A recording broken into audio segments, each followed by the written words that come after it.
Our first pit stop is here, of course, a building we're all familiar with, the Virginia General Assembly. It was inside these pristine walls over a year ago that trap regulations formally got their start. In January of 2011, the Senate introduced a bill called SB 924. Now, SB 924 was originally just a bill that had to do with hospitals and nursing homes, regulating the construction and maintenance of the facilities, staffing, operations, training, all that sort of thing. It had nothing to do with abortion until a woman named Delegate Kathy Byron came along. I think we're all familiar with her as well from this past year. She was the one that introduced HB 462, the mandatory vaginal ultrasound bill. So SB 924 easily passed the Senate Health and Education Committee. It passed the Senate itself. But as soon as it got to the House, Kathy Byron introduced an amendment to this bill that basically stated that any clinic that performs more than 5 first trimester abortions a month would be considered a hospital and would have to be regulated like a hospital. So the bill got through on a 20-20 tie vote. That's another familiar story. We've seen that happen a lot recently, including 2 Democrats, Senator Colgan and Senator Puckett, who voted to approve the new measure. And some of you may recall that we saw similar anti-choice stances from Colgan and Puckett this past year as well. Lieutenant Governor Bolling, of course, was the tie-breaking vote. The measure passed, and eventually resulting in emergency regulations for all abortion providers. And we'll hear a little bit more later about how these emergency laws were written and how the medical professionals that were asked to speak on them were completely ignored by the people writing the regulations. Trap regulations, I think as we all know, require clinics to spend large amounts of money on medically unnecessary and cost-prohibitive remodeling. And according to Paulette McElwain, President and CEO of Virginia League of Planned Parenthood, $4.6 million on renovations for her building still didn't meet these requirements. She said, "I think it's highly likely that most facilities in Virginia that provide abortions won't be able to meet them either, meaning they will have no choice but to close their doors." And before we move on, I'd like to leave you with one more quote. This is from Reverend Pat Mahoney, the director of the Christian Defense Coalition. He is quoted as saying, "This is what we've always maintained. We don't have to see a Roe versus Wade overturned in the Supreme Court to end it. We want to. But if we chip away and chip away, we'll find that Roe really has no impact. And that is what we are doing." They are trying to cut the legs off of Roe versus Wade by going after the clinics themselves. They say they want to make sure that abortions are safe, but they're already safe. They're already regulated. Closing abortion clinics actually does the opposite of what they claim that they want. And the true tragedy of this is, and anti-choice Republicans, I don't think, would deny this, the tragedy is that closing abortion clinics will not lower the abortion rate. It doesn't make abortions disappear or prevent them from happening. It only results in more deaths of women who must seek abortions through other means, as they had to do before Roe versus Wade. When it was 42% of the maternal death rate was illegal abortions. 42%. No back alley abortions. Next up. Here's my office. You might want to come up and visit me, but you're lowly citizens and you can't make an appointment. Where do I fit in with this process? Well, I, as Attorney General, use the law to do what I want. And what I want is to make sure that women don't have choice, that they're kept as mothers and breeders. And I do that all from this building. For 8 years, I tried to pass regulations. For 8 years I tried to pass this. I wasn't so successful, but as Attorney General, I tried to bring it in the back way. Kind of successful, but then TRAP happened.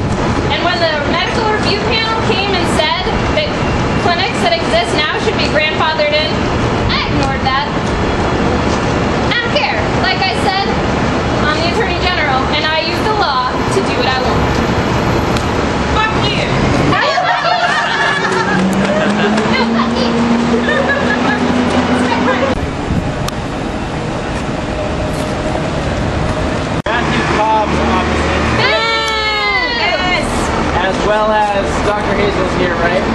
Dr. Hazel, who is the Secretary for the Department of Health and Human Resources. They both live here during the day where they make really bad policy for the rest of us. And the key thing to understand in the draft regulation is first, the emergency regulations have passed to become permanent. They're being drafted by the Board of Health and then overseen by Matthew Cobb, who's the Deputy Secretary, to Dr. Hazel. And then it'll go through Matthew Cobb and then Dr. Hazel and then Cuccinelli, or maybe Cuccinelli before, it's kind of a mashup there, and then to the governor. And so there's a review process, but that means that on June 15th, they're going to vote. The Board of Health will vote on the regulations that they prepared, the current regulations.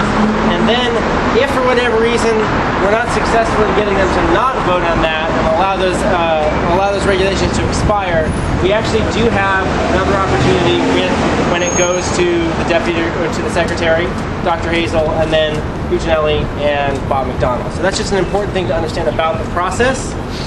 The other thing that personally I get really excited to think and talk about is the fact that there is a highly organized, generations-old machine of organizing that's come from extremely right-wing conservative folks. And a great example of the efficacy of the long-term vision building and organizing they've done is the fact that Matthew Cobb is sitting in the office that he's in. That name sounds familiar, Graham. Yeah. Why do I know Anybody Cobb? else know a Cobb out there? It's mine, right? Yeah. Virginia Cobb. Victoria. Sorry. Who is in Virginia. She works in Virginia, and she's the president of the Family Foundation in Virginia. Hopefully, everyone's aware that the Family Foundation is a nationwide organization that is extremely right-wing and extremely organized and a major driver for a lot of the legislation that you see around the country, especially with anti-choice legislation. And they don't like gay judges. They don't like gay judges. They don't like all sorts of things. And gay judges have too much of a bias against, I guess, other non-gays, I guess. They want to stop straight marriage.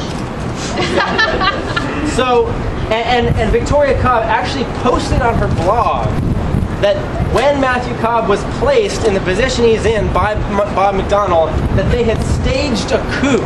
That was her exact language. They had staged a coup to get Matthew Cobb appointed to the position he's in, where he now oversees the craft beer regulation and is going to make sure they're as strict as possible. So it's really important, I think, to be aware of these kinds of things. I wasn't a couple months ago. I really appreciate people who do really awesome research to figure out some of these things and have been doing it for a long time. But it's just a great example of what long-term vision building and organizing can do, no matter what side you're on. And I mean, they couldn't get things passed they wanted through legislation the normal route, so they took back alley routes to get what they wanted done, and it's a really effective tactic so far. Also point out that they have no statistics that show that abortion clinics have any problems, any safety issues whatsoever. They're unable to provide any statistical data whatsoever to date. So It's absolutely clear that the decisions being made, the regulations being made, are entirely political and have nothing to do with medicine or fact, or arguably what the majority of Virginians want. And what I really want to highlight beyond the fact that this is going on is that long-term vision building and organizing. And we also, I think, all know that we've been playing defense for a long time. And defense isn't a fun position to play all the time. You have to play it sometimes, but when you're playing it all the time, it means you're not doing something long vision and quite, I would argue, quite right. And so it's a great example, and it's a call to action, I think, to all of us to be able to witness what's going on and the fact that we're having to waste a ton of our energy going on the offensive things like creating the change we really wish to see. But the only way to do that is to really think long term, to think about how do we keep our energy up long term? How do we organize together long term? How do we make our different struggles intersect? Because if we can get everybody who cares about progressive issues in general to show up to our event, and then we all show up at their event, and we all work together on the things that we all value. And maybe I'm not the most passionate about X over here, but I'm super passionate about Y here. If we can really start to organize and come together and think long vision, then it doesn't have to be nearly as much work to get nearly as much done. And long-term visioning is ultimately the way you create lasting change. So I think when you look at the right-wing engine that has been working and chugging along for the last 4 decades, you can see how they've really been pushing things in the direction they want. And I think we all feel like there's some good organizing and long-term vision building going on now in a different direction. And we just got to keep that up and really think long-term. Long term. And do the work now to make sure that work will continue to happen and that we can start playing offense again. What do we want? Women's health, no compromise! Thanks, Grant. Suckers! I mean Virginia. I'm Bob McDonald. You'll have to excuse me, I'm a little tired. A bunch of crazy people have been singing outside my mansion lately, and I try to drown it out with Fox newscasts, but it's been hard to get some sleep.